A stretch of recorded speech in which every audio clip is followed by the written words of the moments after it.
90 वर्षाचा तरुण सरकारविरोधात मैदानात. अण्णा हजारे उपोषणाला बसणार. RTIमधील त्या बदलाने वादाची ठिणगी.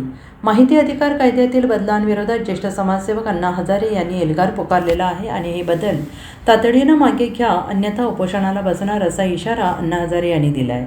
माहिती अधिकार हा नागरिकांचा मूलभूत अधिकार असल्याने त्याचे व्यापारीकरण होऊ नये अशी भूमिका त्यांनी घेतली. अण्णा हजारे यांच्या या भूमिकेमुळे सरकारसमोर मोठा पेच निर्माण झालेला आहे. आता सरकार त्यांच्या या इशाऱ्याची दखल घेते का, याकडेच राज्याचं लक्ष लागून राहिलेलं आहे. माहिती अधिकार कायद्यात अनेक महत्त्वाचे बदल करण्यात येणार आहेत. माहितीच्या प्रतींसाठी प्रति पान 2 ऐवजी 5 रुपये शुल्क आकारण्यात येणार आहे. या कायद्यासाठी सरकारने एकूण 12 नियम लागू केलेले आहेत. या नवीन तरतुदींमुळे सर्वसामान्य नागरिकांना माहिती मिळवणं अवघड होईल अशी भीती अण्णा हजारे यांनी व्यक्त केली. तर माहितीचा अधिकार हा नागरिकांचा मूलभूत अधिकार आहे. RTI हा काही महसूल मिळवण्याचं साधन नाही. काही जण या कायद्याचा गैरवापर करतात. परिणामी काही प्रमाणात शुल्क आकारणे गैर नाही, मात्र शुल्क वाढवून त्यातून पैसा कमावण्याचा उद्देश योग्य नसल्याचा संताप अण्णा हजारे यांनी व्यक्त केलेला आहे.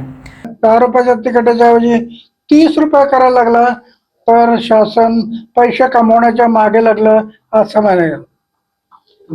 ही जनतेची छळवणूक आहे. आम्ही हे पाहू, याच्यात बदल नाही केला तर मुख्यमंत्र्यांच्या विरोधात सुद्धा आम्ही आंदोलन करू, उपोषणाला बसू. याच्याशिवाय माझ्याकडे दुसरा पर्याय नाही. कारण माझ्याकडे काय पुढं मोठा संघटन नाही, कुठं काय नाही, पण उपोषण हा माझा मार्ग आहे.